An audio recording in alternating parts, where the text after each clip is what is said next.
Hello, my friends. From this book, Stories to Surprise You, I'm gonna read the first story. The name of this first story is The Hasty Act by Mark Brandel. So, we have this picture. In this picture, a wardrobe with a man giving a ticket to a woman. So, let's begin. I didn't get into this thing on purpose. I'm not tough. I'm a coward. I'm not ashamed to say it. And I'm not ashamed to say that I'm frightened and confused. I don't know what to do. The only thing I can do now is wait. Wait for the telephone or the doorbell to ring, whoever he is. Yet, I can't see how I deserve to get into this trouble. It isn't really my fault. It could have happened to anyone. It started this morning at noon, all because it was raining. If it hadn't been raining, I would have gone to Chester's restaurant as usual.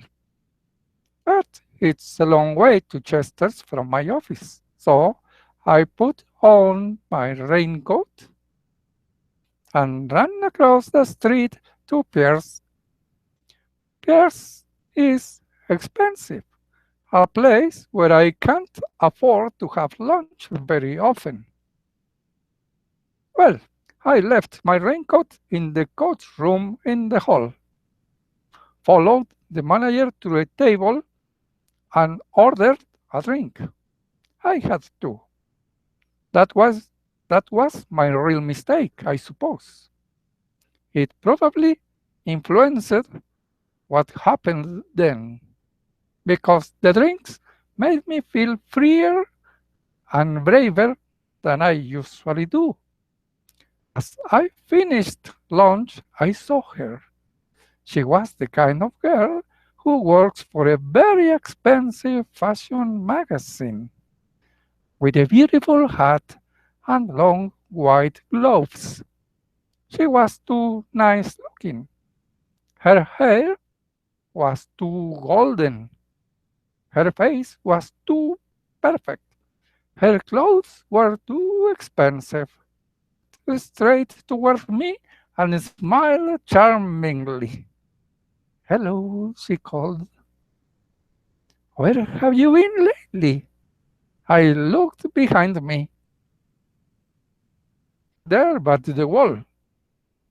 She was talking to me. I stood up. Hello, I said. Beautiful close up.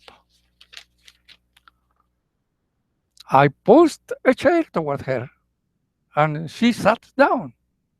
I can stay only a moment, she said, but it's so wonderful to see you again.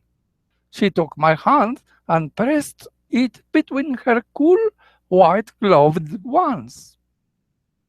I had never seen her before in my life. I should have told her that at once, of course. But I didn't meet girls like this every day. I pressed her hand. Peter's with me, she said, smiling. I looked up. She was right. Man standing behind her. Peter, she said, you remember Jim?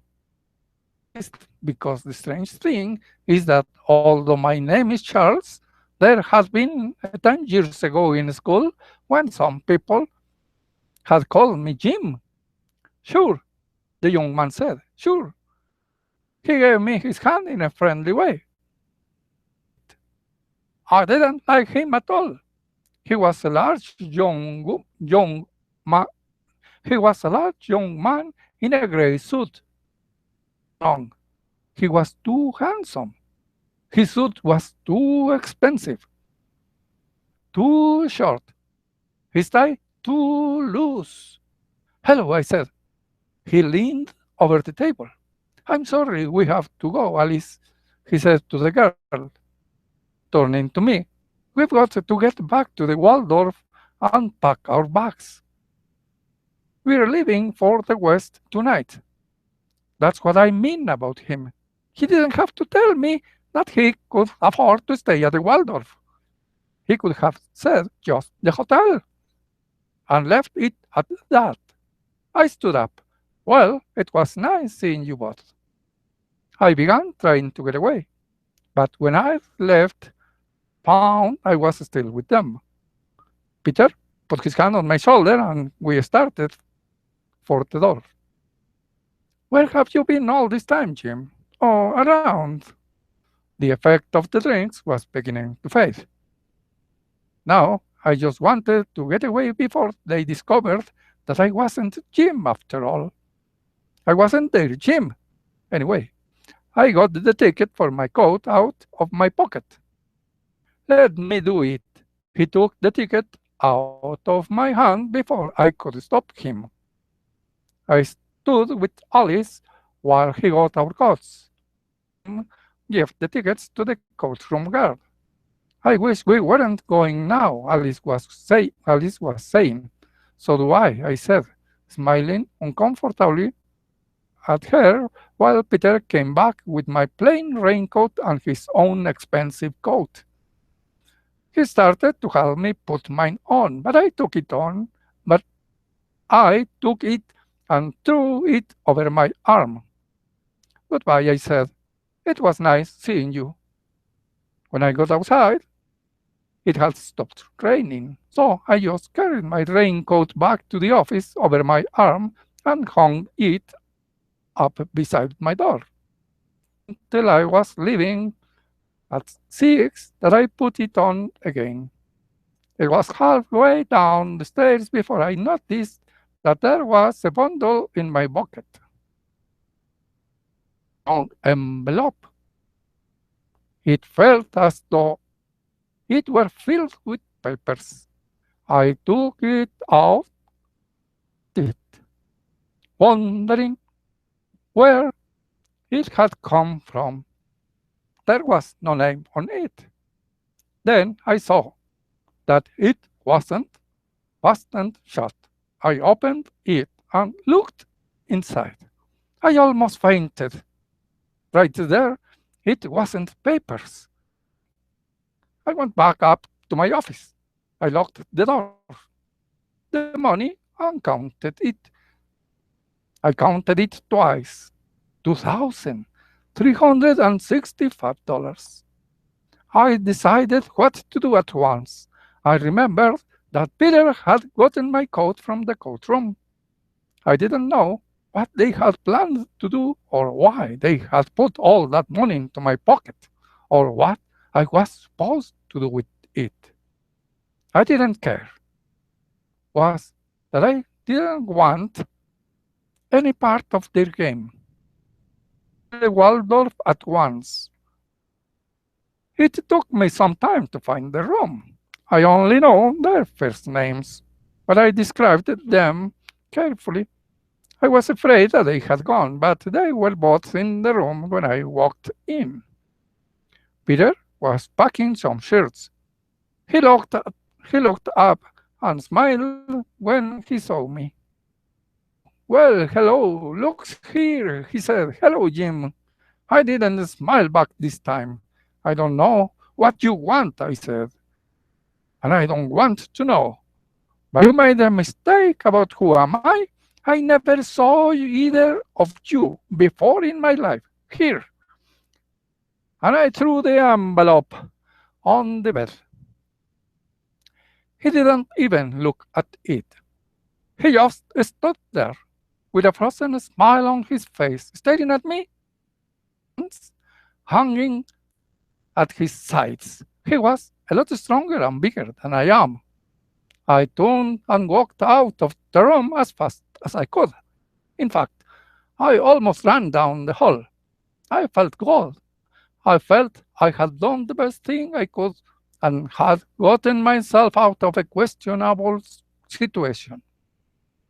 I went and had a good dinner, feeling better all the time. In fact, I felt good all this evening, until just an hour ago. Then I went to hunt in my raincoat pockets for my cigarettes, but there weren't any cigarettes in my coat. I looked at the name of the store soon inside my coat. It wasn't my coat. Yes, of course, I called the hotel hours before. They must have gone as soon as they looked in the envelope, and they didn't leave any messages, any envelope, any address where I could reach them. What can I do now? I sit here and worry and wait what will happen next. To pretend that the raincoat is mine, after all. But I know that someone else has mine. He knows it too by now. He has to know it, because my raincoat has my name in it. Okay. See you next time. Goodbye.